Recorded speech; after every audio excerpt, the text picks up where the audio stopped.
Vamos lá.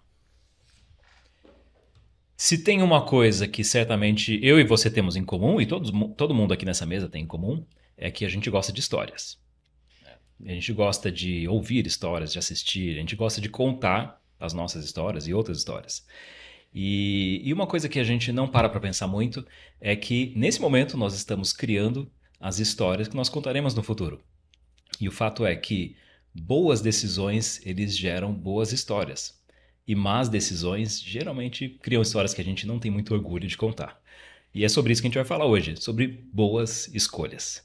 Bem-vindos a mais um episódio de Quando Comi o Cérebro de Sócrates.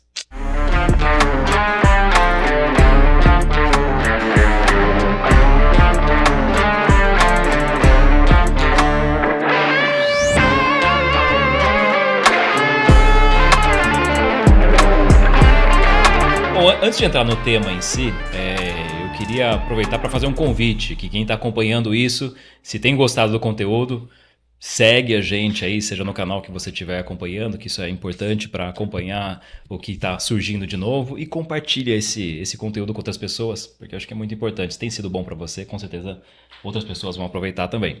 E estamos aqui em mais um episódio com os participantes... Danilo Soares. Pois é, Danilo Soares e Pailu Afonso. Eu vou te falar, hein, Pailu? Olha, já fez Pailu? Um merge. Tudo certo.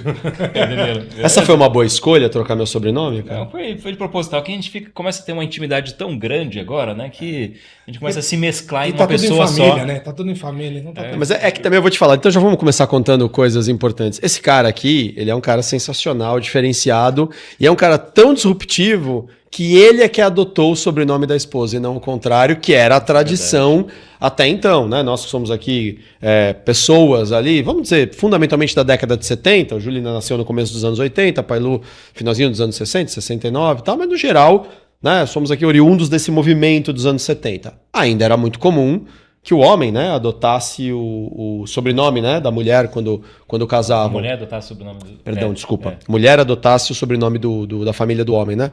E você quebrou um pouco, né, essa regra. Cara, eu confesso assim que nem foi tão bem pensado, mas foi uma boa decisão, foi uma boa escolha. Foi uma boa escolha? Foi, porque foi meio que no oba-oba assim mesmo, mas foi um oba-oba sem um preconceito cultural, né? Na verdade, o meu nome antes de casar era Júlio César Teixeira Francisco. Meu último sobrenome era Francisco. E eu nunca tive nenhuma crise com Francisco, né? Não era um sobrenome que eu não gostava, pelo contrário, acho que também faz parte da minha identidade. E minha esposa, o último nome... o nome do meio dela era Del Valle Campos, o sobrenome dela. E Del Valle é um nome muito... sei lá, é marcante, né? Bonito. Boa sonoridade, né? Daí a gente falou, não, vamos usar esses dois nomes, né? Então o que aconteceu? Ela ficou com o Teixeira, que por acaso é o sobrenome da minha mãe, e eu fiquei com Del Valle, que é o sobrenome da mãe dela também. Então a gente, sem querer assim, não foi proposital a homenagem às mães, às mulheres, mas acabou sendo, né, usando o sobrenome das mães, né, não dos pais. Então os dois ficaram Teixeira Del Valle, tanto a Raquel quanto eu. O único problema dessa história é que o pessoal às vezes olha e fala, vocês são irmãos, né, porque tem o mesmo sobrenome, Teixeira Del Valle. Mas foi bom, porque eu queria... eu tenho uma sonoridade bonita, né? Júlio Del Valle, fica bonito. Mais do que Júlio Francisco, né? Criou uma identidade. Falei, foi uma boa decisão e acho que ajudou a gente a criar uma família. Você sabe que essa modernidade aí não é exclusiva dele, né? A minha prima do interior de São Paulo também casou recentemente, tem pouco tempo. E o marido dela, né? Adotou o sobrenome dela, chinês, né? Que é Liao. Liao. Não, e depois eu descobri que, na verdade, na Espanha isso é comum também. É uma cultura espanhola e o Del Valle vem da Espanha. Então, eu não sabia. Na Espanha, o marido, o homem, num casal, né? Homem e mulher, o homem normalmente adota. Não de homem adotar, mas assim, de você passar o sobrenome da mãe, né? O sobrenome da mãe, ele ser mais relevante ali do que necessariamente do pai. Então, bom, seguindo a tradição. Bom, mas a gente vai falar hoje sobre escolhas. Pailu, você já alguma vez na vida tomou alguma decisão em que você sabia o que era certo, mas talvez não tenha escolhido exatamente aquilo que era certo? Ou você, Danilo, né? Eu vou jogar, tô jogando pro Pailu só pra jogar 497 vezes e... Quantas horas a gente tem para esse episódio? Ou seja, você já sabia o que... de alguma forma você sabia o que era certo fazer ali naquela situação, mas você toma uma decisão que, às vezes, criando narrativas, né, que justificam alguma decisão errada, e vai lá e toma uma decisão errada, assim. Então, o bate-papo é muito sobre isso hoje. Quem começa? Cara, assim, isso eu acho que começa desde quando você é pequeno, né? A gente, quando é criança, tá naquela forja da educação, não pode fazer tal coisa, aí você vai lá e exatamente faz. E às vezes tem uma consequência. Uma delas, quando eu era pequenininho, é de enfiar o dedo na tomada. Né? Não pode porque dá choque, não pode porque dá choque. Mas Mas que será é que dá isso, choque, né? Vamos ver se dá choque mesmo. E toma um tranco, né? Então você vai entendendo que tem coisas que você não pode fazer, e se você quiser fazer diferente do que a regra nos pede, tem um preço caro a ser pago, né? Aí quando você vai mais pra rua, vamos dizer assim, você desrespeita, sabe que não pode, e depois paga caro. Eu sempre me enfiei com crianças maiores do que eu, né? Eu gostava muito de andar com as pessoas que tivessem um pouco mais de repertório e tal. E nessa fase de infância a gente tinha muita coisa de autoafirmação, né? Sim. Então eu imaginei o menorzinho, mas o mais encrenqueiro, né? Não tinha força física, não tinha porte, mas eu estava no meio dos grandes. Qual é a consequência disso? Tomou uns Eu não deveria estar lá, mas eu sempre apanhava. E não deixava quieto. E aí tinha um monte de consequência equivocada. Já que eu não posso no braço, eu vou poder com pedra, com pau, o que tiver. E às vezes você não pensa e faz e trazia prejuízo. Quebrei vidraça de vizinho, né? E aí depois tive que arcar com as consequências com a minha mãe e com o meu pai, que tiveram prejuízo de pagar a vidraça na casa do vizinho, né? Então, assim, tem uma série de coisas que a gente acaba fazendo, né? Outras, do tipo na escola, não se deve colar, né? E aí, cara, você não sabe a matéria e tem que tirar nota. O que você vai fazer? Vou colar. A gente sabe que não pode, a gente sabe que não deve, e não é assim que você guarda um residual de aprendizado, né? Mas para aquele momento você tem a consciência, mas mesmo assim você dá a volta. Mas é uma consciência parcial, né? Eu falo isso agora, tentando lembrar um pouco da minha época, mas pegando meus filhos que estão aí numa fase pré-adolescente, adolescente. Você tem razão, eles sabem, né? Eles têm a informação. Mas eu acho que nesse caso a consciência é um pouco maior do que tem uma isso. imaturidade aí também, né, de infância. Né? É a imaturidade de não conseguir fazer o cálculo exato. Por mais que eu diga para ele, olha, não só por causa do vestibular, não quero neurotizar a questão toda no vestibular, porque senão parece também que o vestibular vai decidir se eles são ou não são boas pessoas na vida. Eu nem sei se eles vão fazer faculdade. Pode ser que o mundo deles daqui 3, 4 anos já nem peça necessariamente um curso universitário.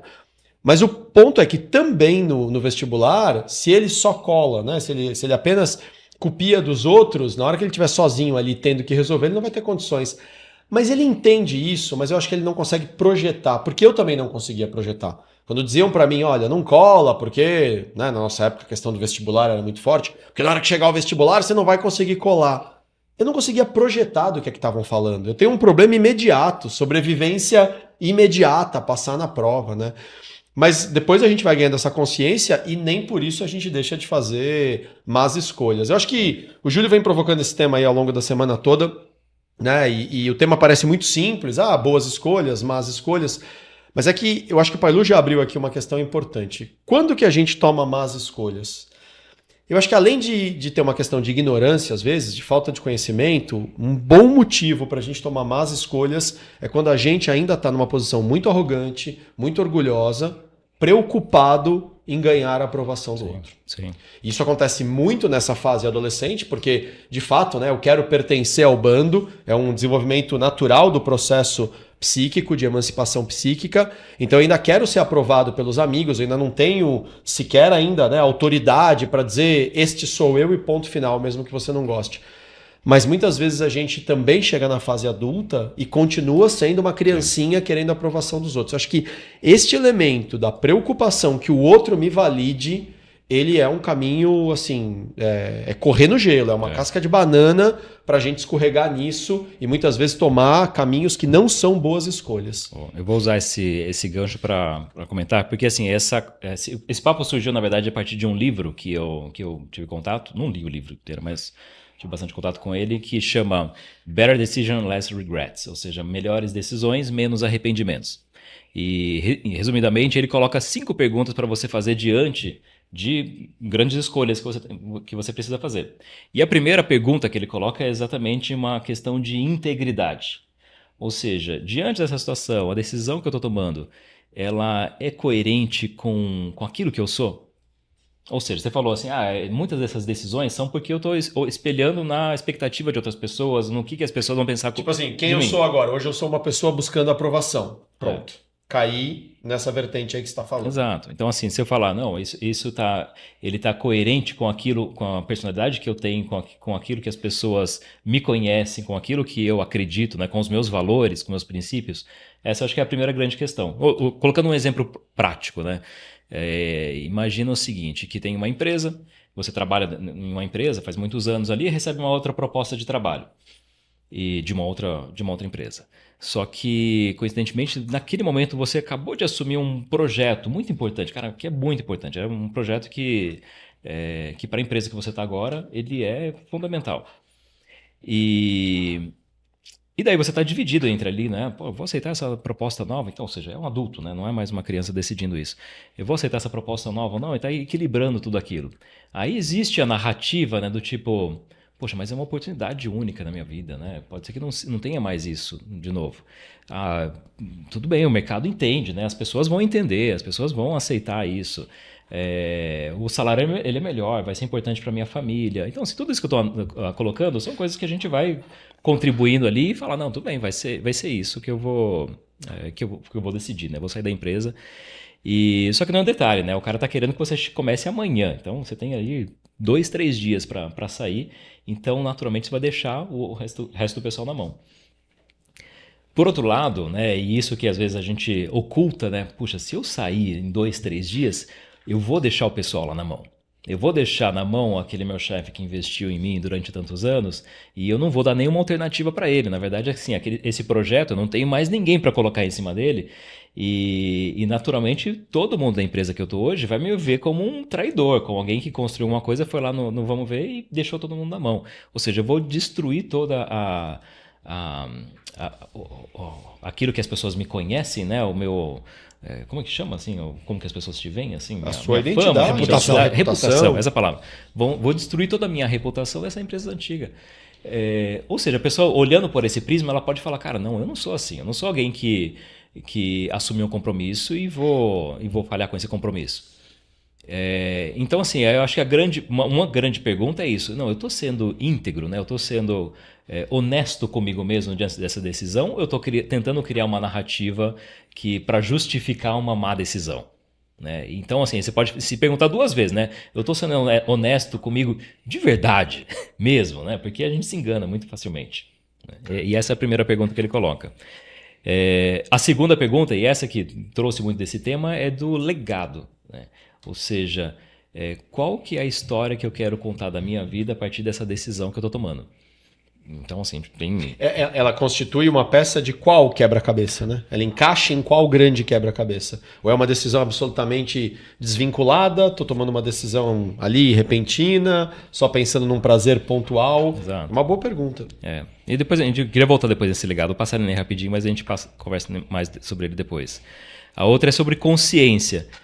Se existe algo aqui que eu tenho que prestar atenção. Né? Se tem alguma coisa que eu deveria estar pensando um pouquinho melhor diante dessa decisão. Porque às vezes eu tenho uma situação que eu olho e eu acho estranho, mas a gente ignora aquilo. Né? E eu comentei com vocês, né? Tem um colega que recentemente comentou sobre um negócio que ele estava envolvido lá, que estava dando um rendimento bacana por mensal. Aí ele apresentou tudo, não, funciona assim, assim, assim, assado e tal. E aí aqui o pagamento é feito desse jeito, mas tudo bem, assim, se aceita dessa forma mesmo. Aí beleza. Aí depois de um tempo eu pensei, falei, cara, tá esquisito aquilo que ele falou. Tá esquisito, assim, ou seja, eu preciso prestar atenção um pouquinho melhor nesse ponto aqui, porque não é tão simples assim, né? E às vezes a gente pode simplesmente ignorar e falar, não, está sendo um bom negócio, está sendo um bom caminho, mas sem prestar atenção em algum detalhe que está afetando a minha consciência, né? Eu vou dormir em paz?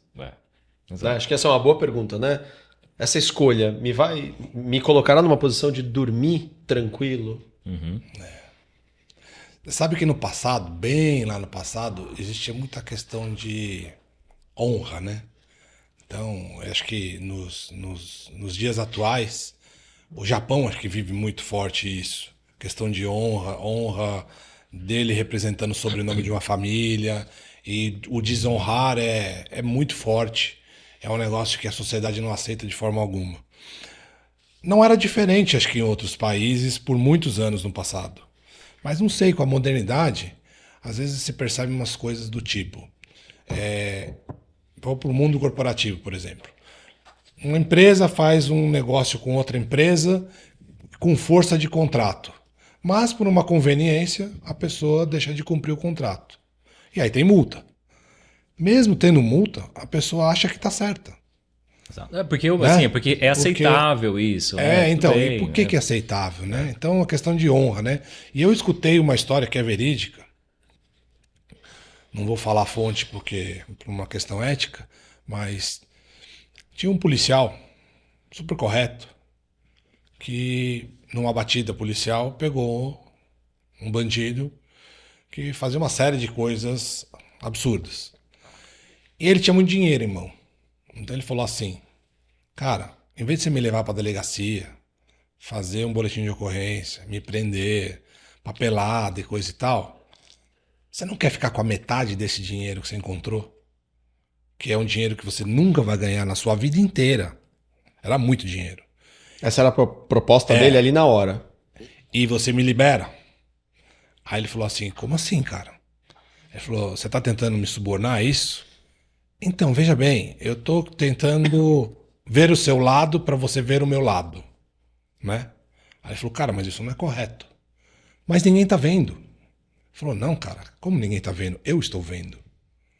Então, olha a questão do princípio, do que é correto, né? Ele não precisa ter alguém, um juiz ou alguma outra pessoa oculta para poder fazer o julgamento daquela situação. Ele mesmo chegou à conclusão que aquilo não era correto e por mais que fosse vantajoso para o indivíduo, para o coletivo ou para aquele juramento que ele fez como profissão que ele escolheu, não era correto, né? Então isso é extremamente nobre, mas mais do que nobre é você estar em equilíbrio com a sua própria consciência, né?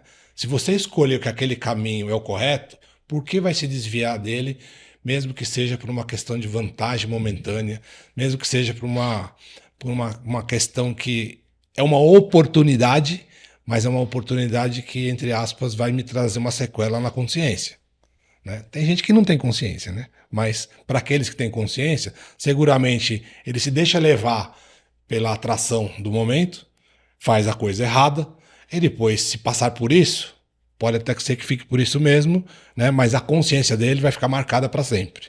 Mas pode ser que também ele tome uma decisão dessa, achando que vai passar impune, e vem a punição. E aí depois se arrepende. Mas depois não adianta mais, né? Então, talvez, não sei se é grande o curso aqui das coisas, mas o que é que está acontecendo no mundo de hoje que as pessoas sabem que o correto é isso, né? Deveriam pregar e viver isso, ou seja, ser walk the talk, né? É o que é muito usado. Fazer o que faz, né? O que fala.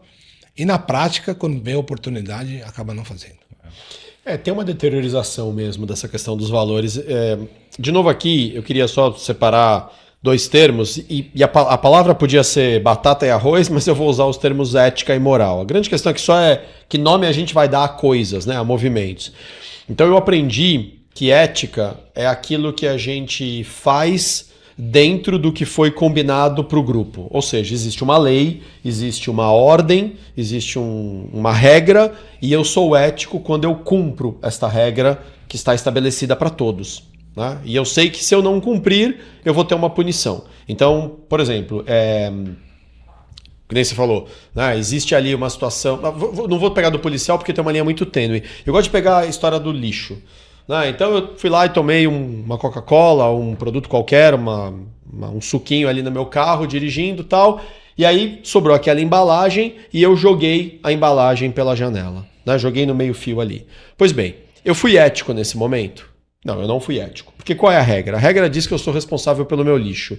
E a regra diz que se eu jogo lixo na via pública, eu estou, portanto, infringindo, né, o direito do outro também de ter a rua limpa. e se isso for, né, constatado com uma foto, enfim, com uma câmera, eu posso tomar uma multa, ser autuado, enfim. Então, quando eu guardo o meu lixo, né, o lixo que sobrou de alguma coisa que eu consumi no meu carro para jogar depois na minha casa, no lixo da minha casa, então eu estou sendo ético. Pois bem, agora vamos para a questão da moral. Eu fui lá, peguei meu lixo, guardei e joguei no lixo da minha casa, né? Não joguei na rua. Eu fui um cara de moral elevada? Não necessariamente. Eu posso estar sendo, inclusive, aqui amoral. Mas não necessariamente tem a ver com moral. Então o que tem a ver com moral? Tem a ver com eu ver um lixo na rua, que não fui eu que joguei, mas eu sei que o lixo não está no lugar correto, eu vou lá, tiro aquela latinha do meio-fio e jogo num lixo. Pô, mas não foi você que jogou. Não, não fui eu que joguei. Mas eu sei que ela está errada lá. E eu posso argumentar qualquer coisa, eu posso racionalizar qualquer coisa. A única coisa que eu não posso dizer é que eu não vi a latinha lá. Né? Um pouco aquela história do viu, tá visto, não dá para desver. Então a evolução moral se dá quando eu faço alguma coisa que é correta, mesmo quando não tem ninguém vendo. Porque se ninguém viu, né, que eu vi a latinha, fingi que não era comigo e sair andando, também ninguém vai me acusar de nada. Mas a questão aqui não é ser acusado. A questão cai no exemplo que você deu. Eu sei que a latinha está no lugar errado. Agora, quantas pessoas efetivamente olham para a latinha no lugar errado, sabem que ela está lá equivocadamente, mas que não foram eles que jogaram, mesmo assim vão lá, pegam a latinha e jogam no lixo? Quanta gente fica se defendendo na ética, dizendo, não fui eu que joguei, não fui eu que joguei essa bituca de cigarro aqui no jardim do prédio, por que eu que tenho que recolher? E a resposta, quando a gente está falando de moral, é você que tem que recolher, porque foi você que viu. É um belo exemplo. Não faz muito tempo atrás, acho que na última Copa do Mundo, vários países participando, certo? Quando eram os japoneses na arquibancada, ao final dos jogos, eles saíam recolhendo os copos dos outros. Olha o que é pensar pelo coletivo. Qual é a obrigação que eles têm? E os outros povos que não entendem o que é isso de pensar pelo coletivo ou moralmente é o correto, falam assim, olha os trouxas recolhendo copo que nem é deles. Que papel de idiota é esse? Quer dizer, olha a falta de compreensão do que é a moral correta ou o que é pensar pelo coletivo ou pensar pelo bem-estar do próximo. Cara, sabe que recentemente eu fiz exatamente isso, cara. Eu que levo as crianças na escola de manhã, né? Deixei eles lá às 7h30 da manhã. E daí a rua da escola, aquele caos, né? Um monte de carro chegando, mas aí eu tenho acostumado a parar na esquina anterior, daí a gente vai andando ali uma quadra vou caminhando com eles, né? Até a porta da escola. E daí várias vezes eu passando nesse trecho assim, um monte de lixo no chão. Aí de repente veio a ideia desgraçada. Eu falei, puta, eu podia pegar esse lixo, né? Aí você viu, tá visto, não dá pra desver, cara, né? assim, se eu não tivesse pensado nisso, se eu não tivesse tido essa ideia, eu poderia não fazer nada, né? Mas eu falei, cara, eu poderia pegar esse lixo. Aí eu falei, tá bom, vai. Aí várias vezes ela tá com bastante no chão. O que eu fiz no dia seguinte? Levei uma sacolinha, nessa caminhada eu fui catando lixo na rua. E fiz isso vários dias, né? Vários dias. E as crianças começaram também a pegar o lixo da rua. Mas aí vem aquele sentimento ruim que a gente tem também, né? Pô, mas as pessoas estão olhando, pegando lixo na rua, o que elas vão pensar de mim? De novo. Será que elas não estão me zoando mentalmente, né? Exato. Mas eu desencanei. Eu fiz isso várias vezes. Não faço todo dia, mas foi um sentimento... Assim, é uma história boa de contar. Assim, por quê? Porque tá alinhado com aquilo que eu acredito, com aquilo que eu ficaria muito mais envergonhado de falar, poxa, todo dia na rua tem lá um monte de lixo e tal, é um absurdo e tudo mais. É uma história muito ruim. Mas eu falo, cara, eu tomei uma atitude diante disso aqui que eu vi. É uma história que a gente tem orgulho de contar. Interessante isso, porque assim, eu não sei se nós vamos achar uma regra aqui, nunca, no geral não é nossa pretensão, né, chegar aqui, dividir verdades absolutas, perdão, mas às vezes a gente tem os nossos insights. Não sei se a gente vai achar uma regra do que é fazer boas escolhas, mas me parece que elas passam por alguns critérios, como por exemplo, essa escolha, ela é baseada no eu e apenas no prazer que isso causa para mim, ou ela é baseada no nós, né, e na caridade que isso possa gerar para o outro. Tem coisas, claro, que são só para mim. Então, sei lá, pode ser que eu esteja errado. Tô pensando aqui, vou lá tomar banho. Poxa, eu lavo a cabeça ou não lavo? Não, é uma decisão só minha. tem nada demais. Se eu achar que meu cabelo tá sujo, não tenho muito mais cabelo, mas que o meu couro cabeludo tá sujo, eu lavo o cabelo. Se eu achar que não, então assim, é só pra mim. Mas será que é só pra mim? Porque eu, por exemplo, durmo com uma outra pessoa. Será que essa outra pessoa não ia gostar de sentir um cheiro gostoso aqui no meu cabelo? Será que também, ao colocar a minha cabeça no travesseiro, se ela tiver, não tá muito suja, não, mas ela tá limpa. Mas não tá muito suja, não tá fedendo, etc. Sim, mas como é que isso vai afetar ali o lençol, né, a fronha, etc e tal?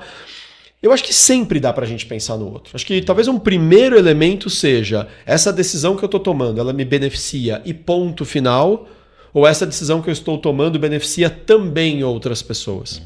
E acho que um segundo critério, e que é uma linha muito tênue, que vai ser quase contraditório com o que eu acabei de falar, né? Poxa, uma das circunstâncias típicas para a gente tomar decisões ruins é a gente se preocupar com a aprovação do outro. O que eu vou falar aqui tem a ver sim com a aprovação do outro, mas não é a aprovação neurótica, não é no sentido do outro bater palma para mim.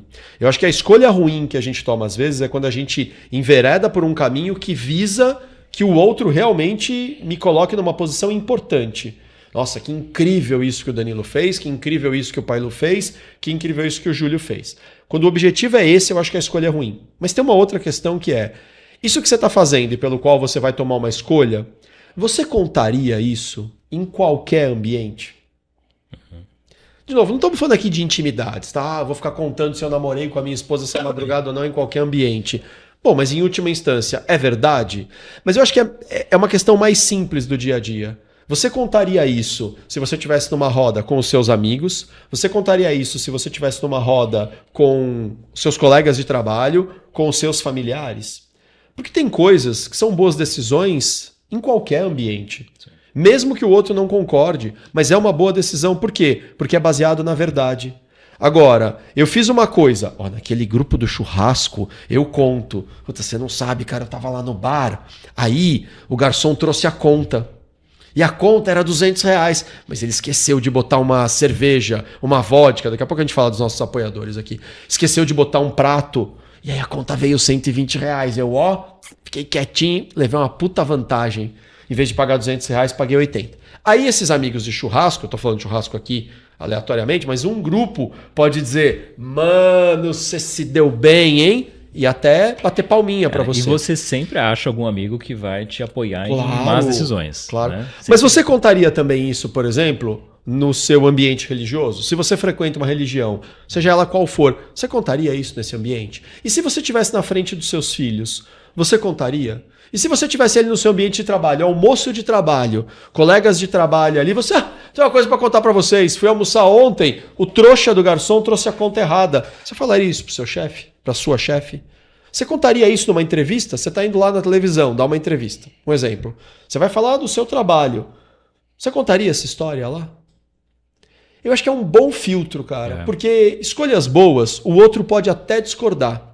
Mas são boas em que sentido? No sentido de te deixar em paz, deixar você com a mente tranquila. E normalmente as melhores escolhas passam por você pelo caminho da verdade. Sim.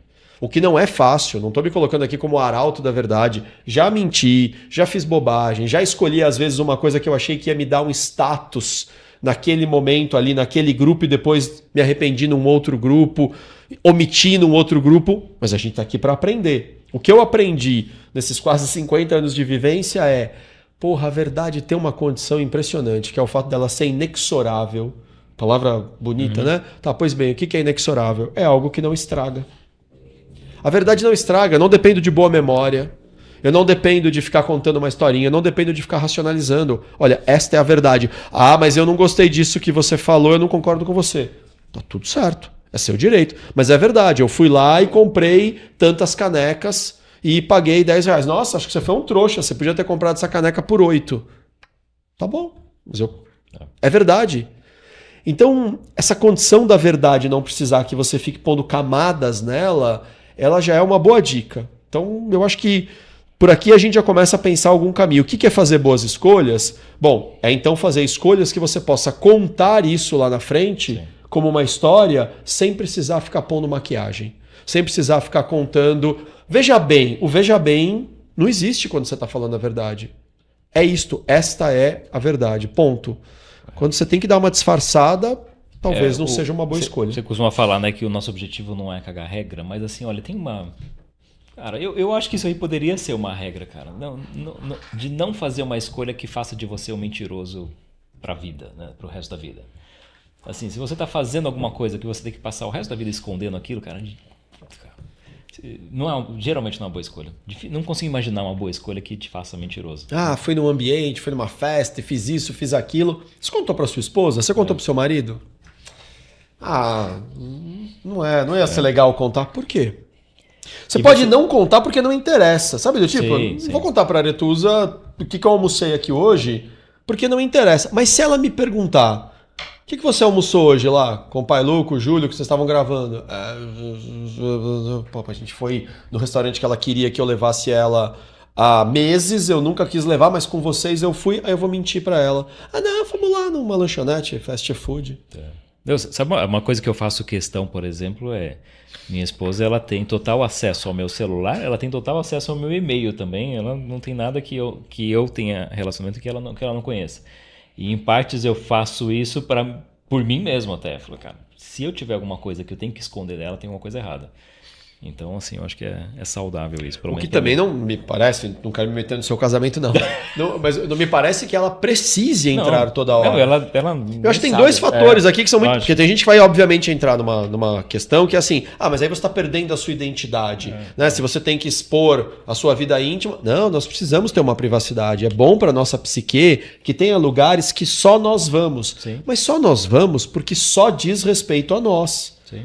Né? Agora, uma grande questão e muito diferente disso existe um lugar onde o outro não pode vir, porque o que tem ali ele não pode ver. Porque, por exemplo, porque eu estou escondendo, porque ele vai me desmascarar. Porque eu falei, assim como ela tem acesso ao meu celular, eu tenho acesso ao celular dela. Sabe quantas vezes eu já peguei o celular dela para ver?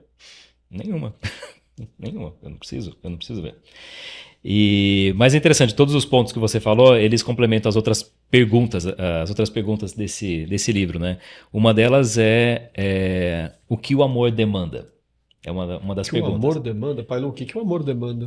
Por exemplo, você citou, por exemplo, eu falando, não, eu vou lavar o cabelo hoje não. Eu falei, cara, isso aqui não depende só de mim. Eu não posso tomar todas as decisões pensando só em mim. Eu tenho outras pessoas que eu vou influenciar e talvez eu tenha que tomar algumas decisões que não são só por mim. Que não são pensando somente em mim. Então, assim, eu amo essa pessoa, eu vou deitar do lado dela, eu não quero ser fedido do lado dela. Essa seria uma... Às vezes eu nem tô fedido, mas ela vai ficar feliz do meu cabelo estar cheiroso. E me custa tão pouco, às vezes, né? Fazer o bem pro outro. O outro que você comentou é do legado, realmente, né? Então, assim, qual que é a história que eu quero contar diante disso, né? Se eu vou contar essa história ou não. E uma última que eu não tinha falado era a questão de maturidade. Então, assim, o que é sábio fazer nesse momento, nesse local? Por exemplo, essa história que eu comentei sobre pegar o lixo na rua, em dado momento eu falei, putz, cara, tem uns negócios que estão meio sujos, meu. Talvez não seja sábio eu ficar pegando esse negócio com a mão. Não tem equipamento para isso, né? Então, aí começou a vir, mano, eu podia trazer uma luvinha de plástico. Mas é isso, assim, talvez não seja sábio. Tem coisas que não são sábias fazer. Então, é um bom filtro, né? Eu gostei dessas perguntas todas, que nenhuma delas vai responder sozinha, talvez ela não seja a resposta. Por exemplo, essa questão do amor. O que o amor demanda? Tá bom, então eu vou fazer tudo pela outra pessoa e me anular por conta disso? É um perigo também, né? Eu vou fazer tudo pela outra só pensando no outro, aí você pode cair nesse buraco de fazer só pelos outros, só pela imagem, só pela outra pessoa e não ser sábio. Aqui tem uma questão de sabedoria conceitual. Vou provocar o Pai Lu, que é o cara que está há mais tempo casado, aqui acho que nesse grupo, né? Ou convivendo, né, numa relação com a mesma pessoa, que é o seguinte: quando a gente fala eu vou me anular pela outra pessoa e chamar isso de amor, tem um perigo aí conceitual. Se eu vou me anular fazendo tudo pelo outro, o outro vai amar quem? Então assim, eu adoro o Pai Lu como amigos, a gente se ama tal e eu amo muito o Pai Lu. Então eu vou fazer tudo o que ele tá me pedindo a ponto de me anular, eu já não faço mais nada pra mim, eu faço tudo por ele, certo? E agora ele vai amar o que do Danilo? Se o Danilo não existe mais, se o Danilo não tem mais o que apresentar pra ele. Não, mas eu faço tudo por ele. Sim, e ele agora vai amar o quê? Ele vai amar a minha neurose. Então não é bom, não é uma boa escolha você fazer tudo pelo outro a ponto de se anular. Porque você tira, inclusive, do outro a possibilidade de amar você. Você retira o objeto que o outro poderia ter de amor, que é a sua individualidade. Então é uma troca, uma boa escolha, talvez. Então, mais do que só pensar em si ou pensar totalmente no outro, essa minha escolha, ela permite uma troca? Ela vai e vem ali em benefícios? O amor eu acho que é um tema bem complexo, né? Porque ele não é igual paixão, né? Paixão é aquela coisa química que dá um estalo e você fica com boca seca, coração disparado e você quer ver a pessoa e a pessoa quer te ver e aquele negócio é uma chama ardente. Mas isso tem data para acabar. O amor é uma coisa diferente, você vai construindo. Você não conhece uma pessoa pela primeira vez e fala amor à primeira vista. Não, não é amor à primeira vista. O amor é uma construção. Por quê? Você começa a entender a outra ponta e você começa a se adaptar.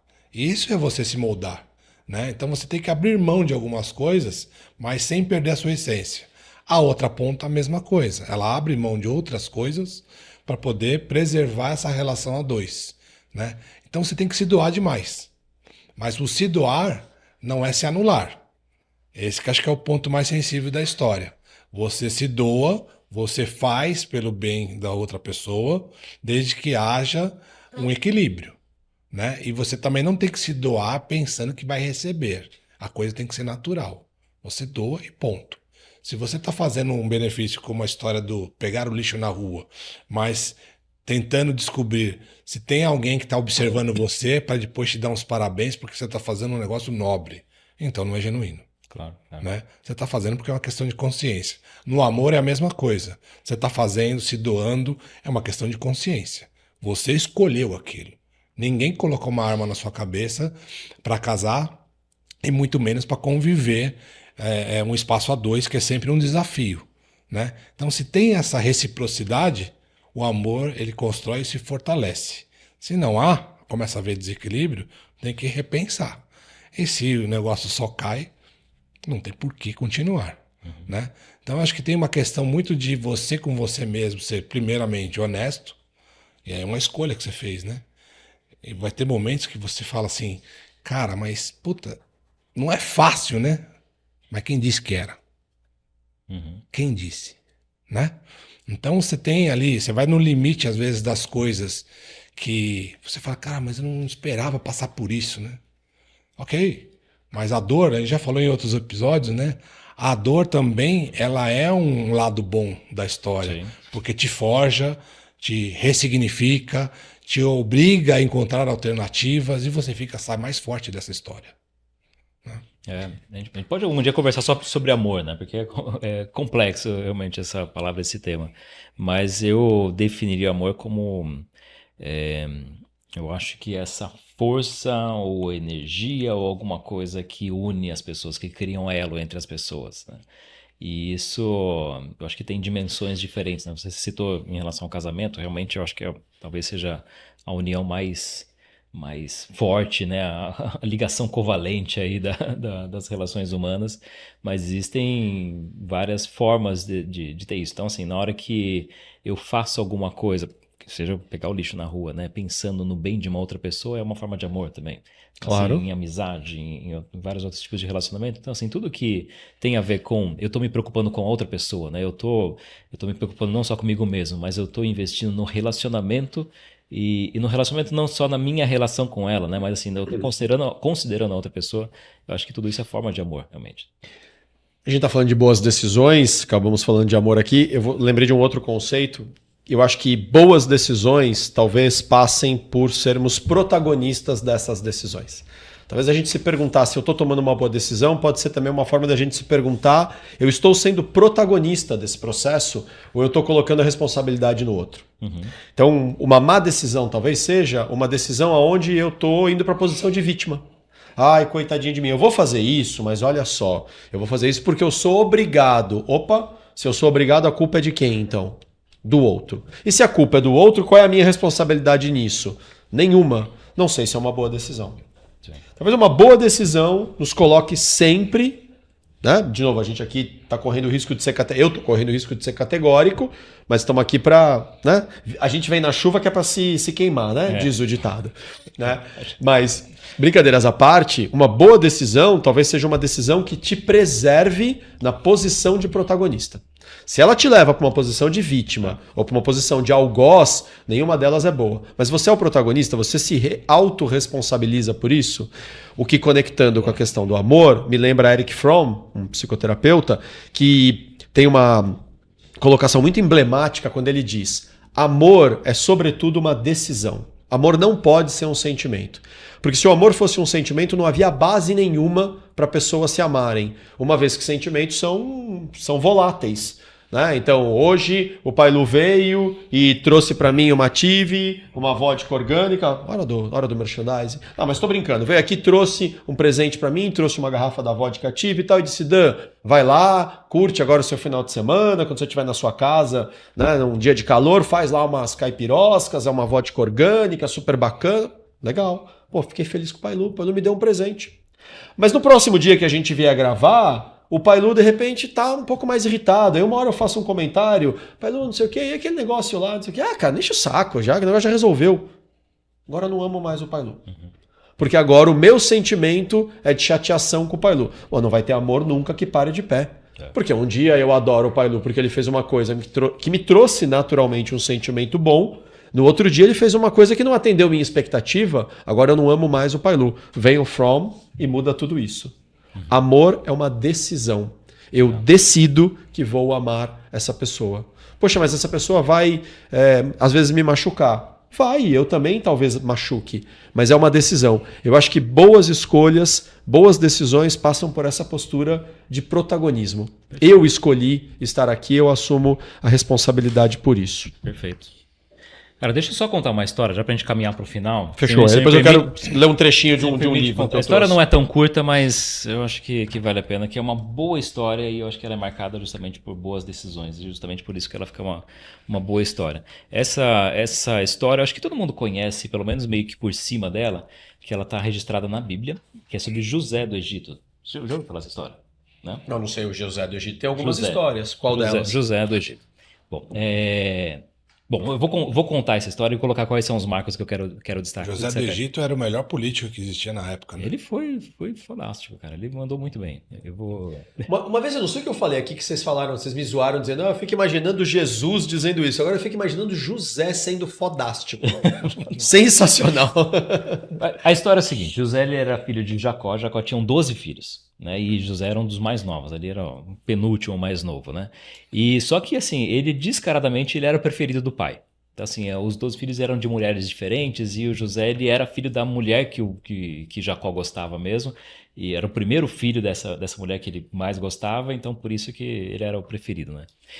E daí ele cresceu lá, ele era um dos menorzinhos e tal, e os irmãos assim não gostavam dele muito assim, muito forte. Aí até que um dia ele ganhou uma roupa especial lá do pai, aí os irmãos estavam trabalhando lá no campo, cuidando da ovelha, sei lá o que eles cuidavam, e daí José foi lá chamar eles para falar, o pai tá chamando, vocês precisam voltar. E ele chegou lá com aquela roupa bonita e tal, aí os caras estavam putos da vida já com ele. Chega, é a gota d'água. Era a gota d'água, assim, né? Certamente tem muito mais coisa acontecendo na história que, lógico, a gente não sabe, né? A história é narrada com algumas informações só. Aí, no fim das contas, eles decidiram matar o cara. Esse José, os irmãos. Os irmãos decidiram matar. Só que daí bateu uma consciência em alguém e falou, putz, matar não, né, cara? É pesado, até pra gente é pesado demais. Aí tava passando alguma caravana ali, né, de um pessoal que tava indo pro Egito, e de mercadores e tudo mais. O que eles fizeram? Eles venderam o filho dele para esse pessoal. Aí pegaram aquela roupa, né, que era dele, sabidamente dele, sujaram de sangue e levaram para o pai e falaram, olha, seu filho ele morreu, foi atacado por um bicho e tal. E José foi levado para o Egito, por isso que é José do Egito, que ele passou a viver no Egito a partir disso. Mas olha a decisão dos irmãos. Fizeram que só não estava nesse grupo aí um dos irmãos que era o mais novo mesmo, né? O irmão mais novinho. Mas tinham 10 irmãos ali que eles passaram a ser mentirosos para o resto da vida, para o pai deles. Então, assim, olha que pesado, né, cara? Bom, José foi levado para o Egito, foi vendido como escravo, foi trabalhar na casa de um cara, um oficial lá, um cara que trabalhava no palácio lá do faraó. E José tinha algumas decisões aí, né? Ele falou, puta, fui vendido pelos meus irmãos, vim ser escravo agora. Eu vou fugir, eu vou sei lá, eu vou me revoltar ou tá bom, já que eu sou escravo agora, então eu vou ser eu vou ser um bom funcionário, vai dessa, porque escravo também é um pouquinho diferente nessa situação, era um pouquinho diferente do que a gente conhece de escravo aqui no Brasil, Depois né? a diáspora toda africana, né? Então Não assim, tinha, a escravidão não- era um pouquinho diferente. Era assim, ele era um cidadão que ele tinha menos direitos do que um cidadão livre. é um Dalit, Mas ele como era um se falava cidadão. na Índia, Ele né? podia ele tinha casa dele, ele poderia ter recursos, né? Então era um pouquinho diferente. Bom, mas é isso, ele tomou essa decisão, falou, tá bom, já que eu tô aqui, então vou ser o melhor possível. E acabou que ele acabou sendo o responsável por toda a casa. Então ele era tão diligente, tão bom no que ele fazia, que o Potifar, que era o chefe dele, colocou ele como o chefe da casa, né? Bom, aí, dado momento, a esposa de Potifar se engraçou com ele. Ela estava lá, tudo de boa tal, e chamou ele para se juntar a ela. E nessa hora ele tinha que tomar algumas decisões também, né? Ele falou, meu, tá bom, ele jovem, né? Devia ter ali uns 18 anos de idade, sei lá, 20 no máximo. Ele poderia aproveitar aquele momento, mas ele estaria cometendo uma traição muito grande contra o chefe dele, que colocou ele em cargo de tudo. Então ele vira e fala para o mulher, o cara lá, ele confia em mim, eu posso tudo, só não posso você. Eu posso tocar em tudo nessa casa, menos em você. E daí ele foge, ele sai correndo. Toma uma decisão. Toma uma decisão de integridade, porque é isso que ele acreditava, não era de vontade, não era de, aos olhos da mulher, seria muito mais fácil ele se entregar ali. Bom, no fim a mulher, ela cria uma história e desvirtua, né, corrompe a história e fala que na verdade ele que deu em cima dela, ele acaba indo preso. Foi preso e passou anos na prisão. Mesma coisa, né? Pô, tô na prisão agora, o que eu vou fazer? Vou tentar fugir? Vou tentar ser... O que eu vou tentar fazer? Subornar os guardas. Subornar os guardas, mas... Ele passa aquele Ou tempo... você é um bom prisioneiro, né? Ele foi um bom prisioneiro, cara. Ele acabou assim, os guardas confiavam nele e ele cuidava da prisão. Ele acabou cuidando da prisão. Acabou que, cara, essa história é fenomenal, cara. Acabou que foi preso ali em um dado momento duas pessoas que trabalhavam para o faraó. Se não me engano, era um padeiro e um copeiro do faraó. E eles foram presos porque, putz, eu não vou lembrar qual que é a história. Eu acho que eles estavam sendo acusados de roubar alguma coisa. Eles estavam sendo acusados de alguma coisa assim. Eu sei que um dos caras, ele tem algum sonho, que ele vai lá, interpreta o sonho do cara e acaba comprovando que um dos caras era o culpado lá e não o outro.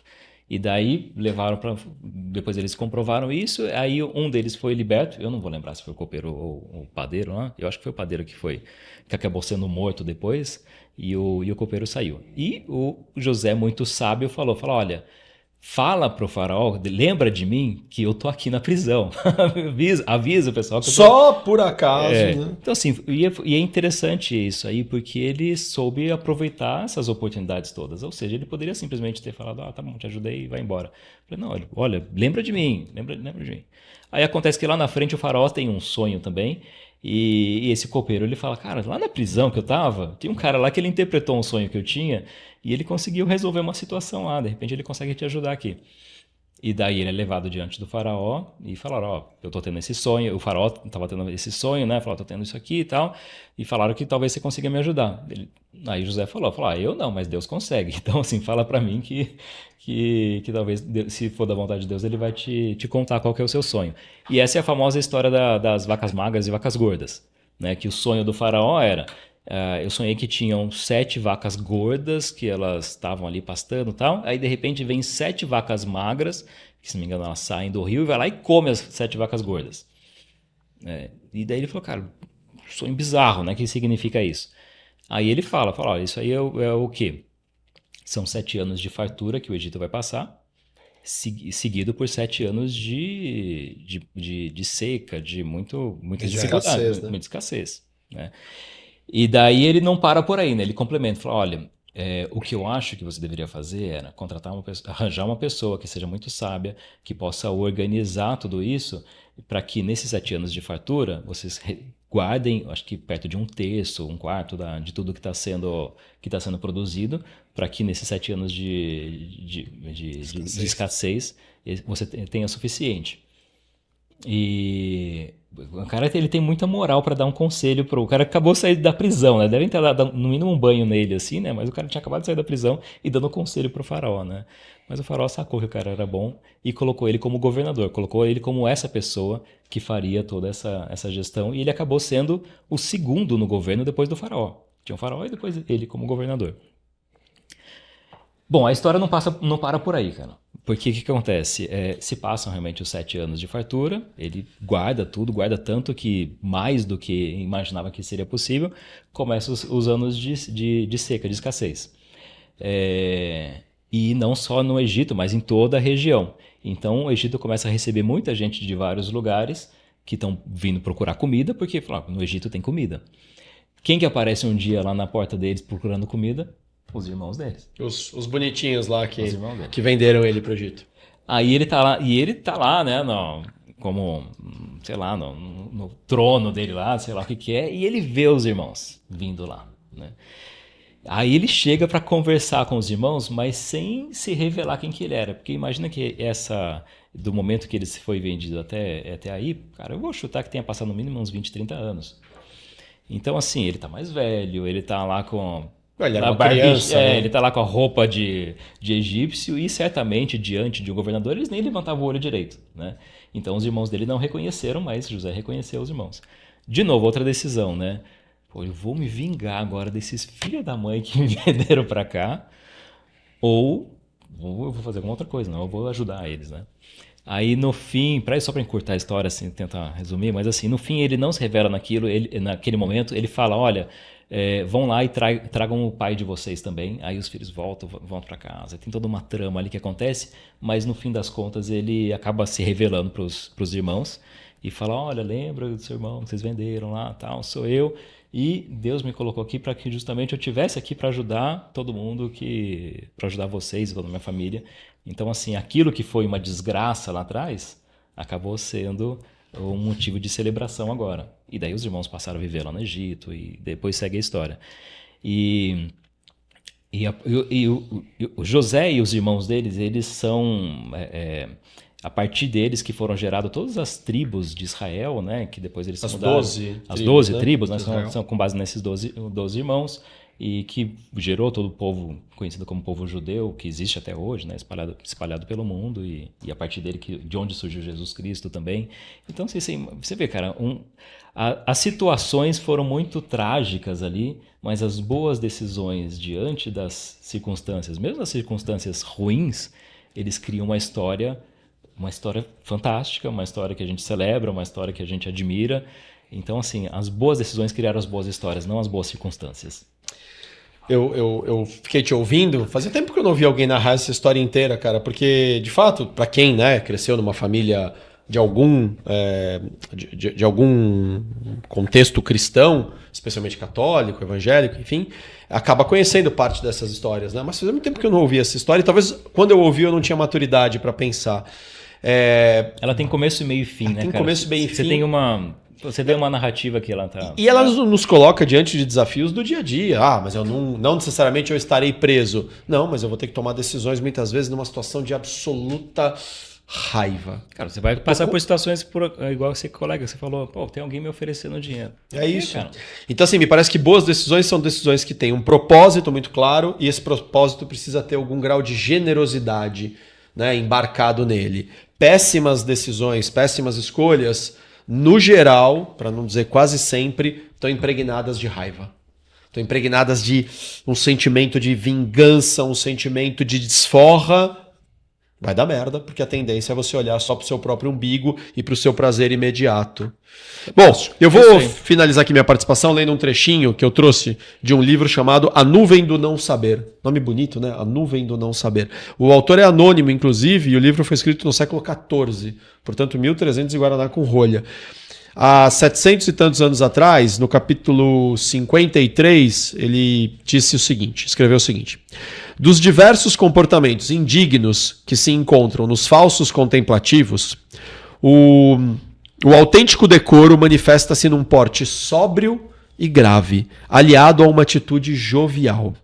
Não quero dizer que haja pecado grave em todos esses comportamentos ou que todos os que agem dessa forma sejam grandes pecadores. O que eu digo é que, se tais comportamentos desordenados e indignos dominam uma pessoa a ponto dela não ser capaz de os abandonar quando deseja, ou seja, quando eu estou sequestrado pelas emoções, Dominado quando eu pelas estou dominado pela raiva, pelo tesão, Escravizado pela raiva. escravizado pela amígdala, né? A região aqui dentro do cérebro que faz a regulação dos hormônios que disparam todo o processo emocional, dominam uma pessoa a ponto dela não ser capaz de os abandonar quando deseja, são sintomas de orgulho e curiosidade intelectual, exibicionismo e excessiva ânsia de saber. Bom, o que são boas escolhas? Me parece que são escolhas equilibradas, são escolhas humildes, são escolhas caridosas, são escolhas que combatem, né, o orgulho, a vaidade, a arrogância. E também me parece, ao fringir dos ovos de tudo isso, que são escolhas que nos levam a ter histórias que a gente conta em qualquer ambiente. Onde eu esteja, eu conto o que eu fiz e não tenho vergonha disso, não estou preocupado muitas vezes com o que vão pensar. Você sabe que a história que você trouxe aí, Júlio, sobre José, o grande governante, me trouxe um insight aqui. Eu vou entrando já no temperando tempero. Já tá nosso temperando. cérebro de Sócrates. Por muitas vezes a gente está num traçado que pode ser um projeto, pode ser um objetivo e pode ser um propósito, tá? E aí você se depara com situações que às vezes, pegando o gancho do José, do que ele passou pela vida, que foram muito fortes os episódios, né? Que podem ser questões de oportunidade de tomar uma decisão, e uma decisão que às vezes pode mudar todo o rumo da história. Sim. Tá? O que eu quero trazer aqui é o seguinte, que às vezes pensar no curto prazo pode ser muito ruim a decisão. Então, por exemplo, você se deparou com um problema, vou desistir do projeto e segue outro rumo, né? E às vezes não, você está ali, deparou com um problema, resolve o problema, supera ele e segue em frente. Puta, enfrentei um segundo problema. Será que é um sinal para eu desistir e tal, não sei o quê? Não, eu continuo acreditando no meu propósito. Sigo em frente.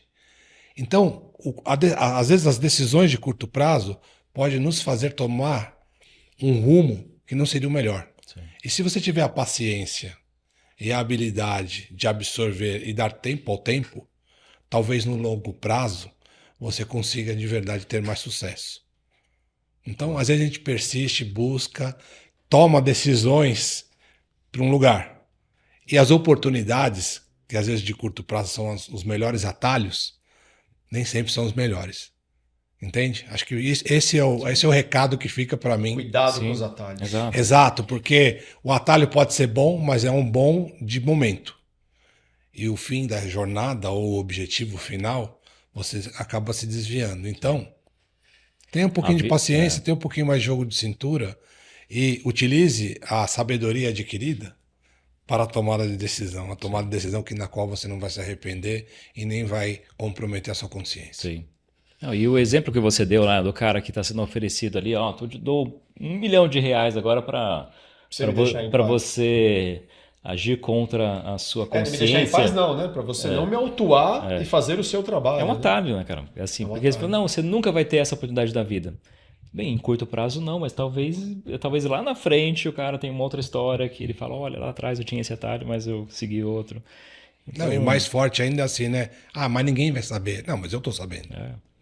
Olha isso. Eu acho que ninguém vai passar, nem todo mundo passa por uma situação exatamente como essa, né, em que você tem uma situação semelhante a essa, mas com certeza a gente tem situações em que nossa integridade são colocadas à prova, né, em que a gente tem que a gente tem que pensar um pouquinho melhor na maturidade, no que eu estou considerando com a outra pessoa. Isso com certeza a gente tem no dia a dia, a gente tem essas decisões. Bom, e como eu já mesmo disse, eu acho que é sábio a gente também encerrar essa conversa em dado momento, né? Porque fazer um merchanzinho rápido aqui. É verdade. A gente ganhou um presente da Denker, uma cervejaria razoavelmente nova. Depois a gente foi pesquisar, Denker, pensador, né, em alemão. E aí, só para conectar de maneira muito leve, acho que o que a gente está querendo dizer de alguma forma aqui é pensa antes de tomar uma decisão. Né? Não vai na impetuosidade, não vai só no ganho fácil. O atalho é uma coisa que às vezes eu converso muito com alguns clientes. Poxa, cara, mas você percebe o teu padrão de toda vez pegar um atalho? é que de vez em quando o atalho pode ser bom, mas se você pega atalho toda vez, o atalho virou o teu caminho.